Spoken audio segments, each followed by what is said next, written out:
Thank you very much, Julie. Bonjour tout le monde. Thank you, Julie, for Minister Jabruzen, for that introduction, for your leadership over the course of the last year and going forward. Russ, I'd like to thank you for joining us this morning with your enthusiasm for today's announcement, today's task, or today and tomorrow's task, and for your workers to deliver, make sure that Canada can deliver on it. And we need to deliver because Canada is facing major challenges from a rapidly changing world. Les États-Unis modifient radicalement l'ensemble de leurs relations commerciales, transformant ainsi bon nombre de nos anciens atouts en vulnérabilité. La guerre fait rage au Moyen-Orient et en Ukraine, ce qui fait grimper en flèche les prix de l'énergie partout dans le monde et chez nous.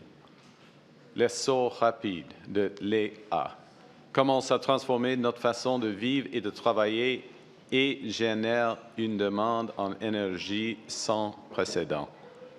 Les changements climatiques s'intensifient, les tempêtes sont plus violentes, les inondations plus importantes et les feux de forêt plus dévastateurs.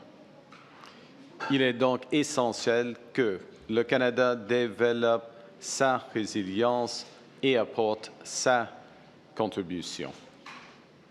Canadians are feeling all the impacts of these big changes at their kitchen tables, at the pumps, on the factory floors, as costs rise and uncertainty casts its heavy shadow. The good news is that many countries, unlike many countries, we can control our future if we seize this moment. And that means applying several lessons that these big forces have revealed.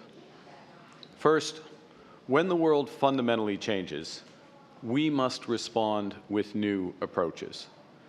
As the Canadian Marshall McLuhan described 60 years ago, an age of anxiety is caused by trying to do today's job with yesterday's tools and yesterday's concepts. Canadians get that. Canadians get that, which is why they're changing how they shop, where they travel, and how they come together. And governments must now follow their lead. The second lesson is that in a much tougher world, we have to take care of ourselves. And the right path, as this government has stressed, the right path forward is to build big and to build for all, with code, copper, and steel. And to that end, Canada's new government has been moving fast. We've already referred 21 nation-building initiatives to the Major Projects Office, projects that will connect, diversify, and propel our economy through over $125 billion in new investment. L'année dernière, la construction de la nouvelle centrale nucléaire de Darlington a commencé en Ontario. En mars, nous avons donné le coup d'envoi d'un projet d'expansion du terminal de Contrecoeur au port de Montréal, 40 ans après sa conception initiale. Ce projet a été lancé quelques mois après notre arrivée au pouvoir. Cet été, nous lancerons le projet de route de la vallée de Mackenzie dans le territoire du Nord-Ouest, un projet dont j'attends parler depuis mon enfance. Et on ne fait que commencer. We've created a new agency, Build Canada Homes, to drive affordable home building at a pace not seen in generations. Over $50 billion to our Build Communities Strong Fund, for hospitals to hockey rinks. And a new defense industrial strategy that will catalyze $500 billion in investment in Canada over the next decade. Now, the third lesson that we must take from the current rupture is our sovereignty, our sustainability, our prosperity will depend on our ability to supply and control our energy. We have to unlock Canada's full potential as an energy superpower.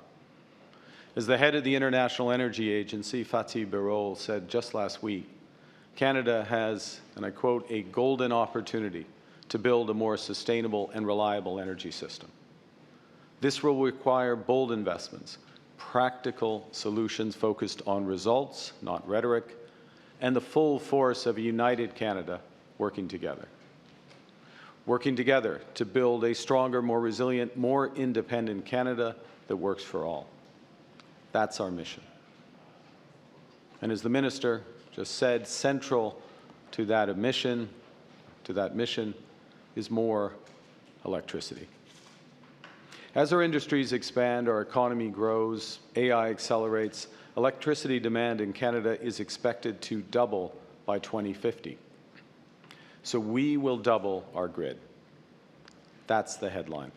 Canada will double its electricity generation over the course of the next 2 decades. Because the path to affordability is electrification. The path to competitiveness is electrification. The path to net zero is electrification. Electrification underpins everything: our emissions, our environment, our economy. Et dans un monde en évolution rapide, le Canada prend son avenir en main. Grâce à notre nouvelle stratégie nationale d'électrification, nous bâtirons rapidement et à grande échelle pour doubler notre réseau énergétique et bâtir un Canada fort qui sera alimenté par une énergie propre, abordable et fiable. Over the coming decades, Canadians will use more electricity because many of the things we use every day, the cars we drive, the heaters in our home, the machines in our factories, are switching to electric power. Doubling our grid to meet that demand won't be easy. The scale is huge, the timeline short, and the task of getting the right mix of power is complex. If we get it wrong, Canadians will pay higher utility bills. If we're too timid, Canadians will end up short of power, losing good jobs and growing reliant on foreign suppliers. We can't pursue business as usual. We can't simply rely on restrictions and prohibitions. We must do things differently. Now, with the right investments and electrification measures, 7 in 10 Canadian households will pay less for their total energy by 2050. That's $15 billion back in the pockets of Canadians. And that's because electric machines are 2 to 4 times more efficient than those they replace. So, as we electrify our transportation, our buildings, our industry, the electricity slice of the overall energy pie grows, but the size of the entire pie shrinks. Now, Canada starts from a position of strength. We have amongst the lowest electricity costs in the world. Our system is already 80% non-emitting. Doubling generation in the next few decades will require those massive investments.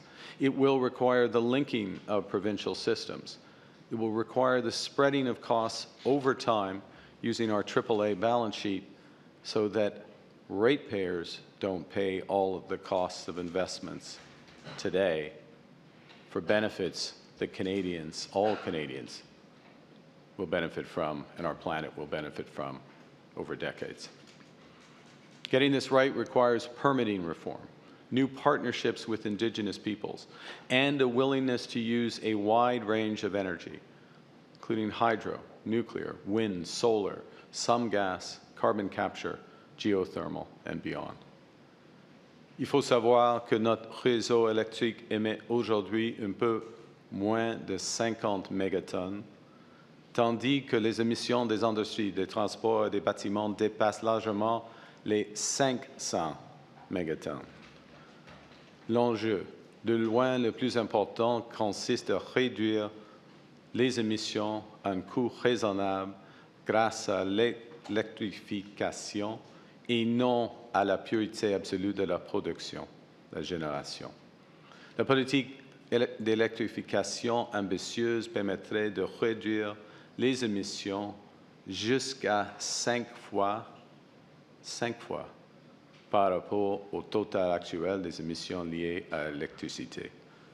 To repeat, by far the biggest prize is reducing emissions affordably through electrification, not pursuing absolute purity in generation.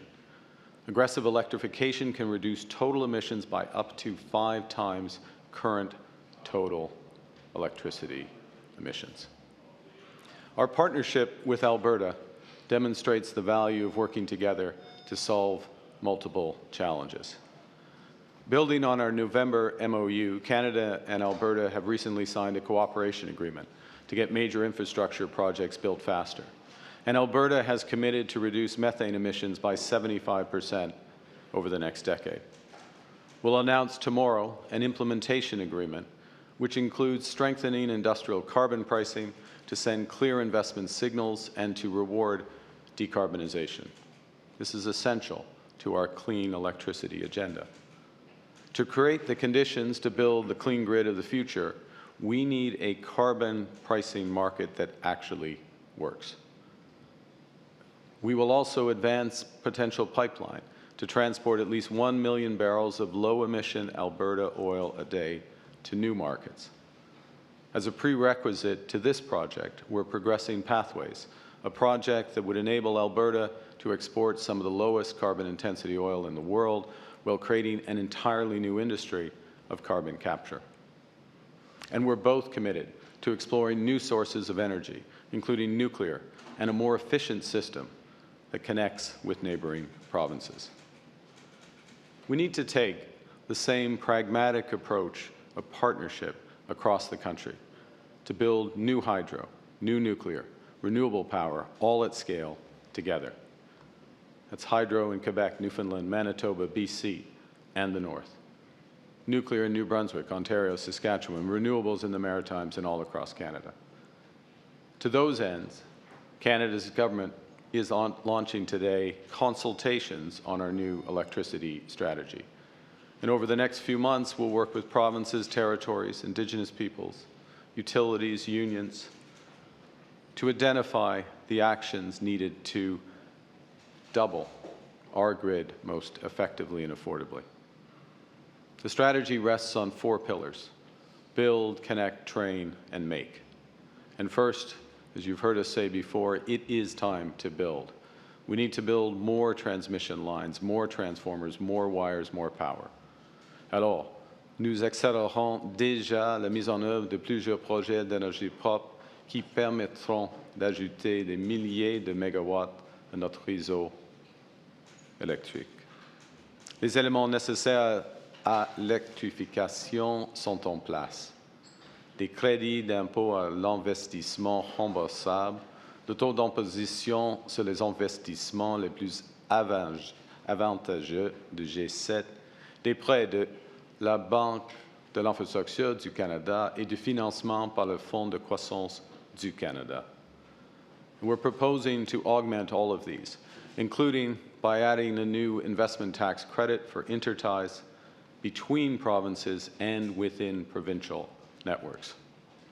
Which brings me to the second pillar, to connect our power in Canada east, west, north. Today, Canada is powered by many separate electricity grids, most of which aren't connected to each other. In many cases, it's easier to trade electricity with the United States than across our own country. And that fragmentation costs us billions of dollars. It means more power outages, expensive, duplicative infrastructure, and higher prices for Canadian families. It also means that many northern and remote communities aren't connected to the broader Canadian grids at all, resulting in energy bills that are 6 to 10 times higher than the national average. Fragmentation means wasted power, about 10 terawatt-hours every year. That's enough to power 1 million Canadian homes for that year. Connecting grids in Europe is already saving nearly $80 billion a year, and the opportunity in Canada is just as significant. And that's why back in November in Terrace, BC, our government referred the Northwest Critical Conservation Corridor to the Major Projects Office. This is a project that will generate $10 billion in economic activity, that will connect northern communities and build a new clean energy corridor for generations. It will link Yukon's isolated grid to British Columbia's and the broader North American grid through the Yukon-BC Grid Connect, while creating that potential connection with Alberta. L'intégration interprovinciale est une mission complexe. Chaque province et chaque territoire a une structure de marché et un mécanisme de planification qui lui sont propres. Pour certaines provinces comme le Québec, cette structure est une grande source de fierté et un moteur de prospérité économique. Alors, nos consultations vont explorer les mesures que nous pouvons prendre pour bâtir cette réussite dans le but de relier davantage nos réseaux d'électricité et d'accélérer la mise en place des interconnexions essentielles, tout en respectant les champs de compétences des provinces et territoires. The consultations will tackle common barriers to those interprovincial interties. They'll explore an increased role for the Canadian Energy Regulator, develop standard cost allocation mechanisms to distribute fairly costs across those provinces and territories. We'll increase data sharing, regional modeling to speed up the intertie projects, and will refer the development of a new comprehensive transmission interconnect investment strategy to the Major Projects Office. The third element of the strategy is to train, attract, and retain new talent. It's good to see you here, Sean Strickland here as well is central to it. The unions are central to this because doubling our electricity grid will create nearly 30,000 new, as Russ said, high-paying, not just jobs, high-paying careers for Canadians by the end of 2028. 100,000 more by 2050. Right now, over 80% of employers in the sector are facing labor shortages. So that's one of the big reasons why in last month's Spring Economic Update, we launched Team Canada Strong, a $6 billion nationwide effort to recruit, train, and hire up to 100,000 new Red Seal trade workers over the next 5 years. And in the upcoming consultations for the electricity strategy, we'll build on this momentum to ensure our workforce measures are effectively targeted to the need of the sector. And the final pillar of our strategy is to make our future. Our new strategy will ensure that more of the technologies and components that are going to power that new grid, smart meters, transformers, wind towers, AI systems, that those are designed and made right here at home. Many of those components are already in short supply globally. And right now, our electricity sector is highly import dependent. So our consultations will explore how to grow domestic manufacturing capacity so those components are made in Canada wherever possible. So that's wind towers in Quebec, transformers and steel in Ontario, uranium in Saskatchewan. Opportunities are literally pan-Canadian and virtually endless. We come back to affordability because, to be clear, there's no credible path to net zero without a relentless focus on affordability. And that's why we intend to adjust the clean electricity regulations, keeping energy reliable and affordable in the short term as we shift to cleaner energy at scale over time. That's why we will expand support for energy-saving retrofits for up to 1 million Canadian households through financing, grants, and other complementary measures. And that includes making it easier for Canadians to transition from expensive propane, heating oil, and electric baseboard heating to more affordable electric heat pumps. In a rapidly changing world, Canada must become the source of our own affordable, clean, reliable power, because when we master energy, we master our destiny. This is no small feat. No small step for humankind. We can't use yesterday's tools or concepts. And that's why today's strategy marks an important shift from prohibitions to partnership, from bargaining to building. Yesterday, I had the honor of meeting the astronauts of Artemis II, including Canada's own Colonel Jeremy Hansen. And their mission, their characters, remind us what we can achieve through teamwork, ingenuity, and boldness. And that's the spirit that we're all coming together to launch our mission to build Canada Strong, to power Canada Strong for all and for all generations. Thank you very much for your attention.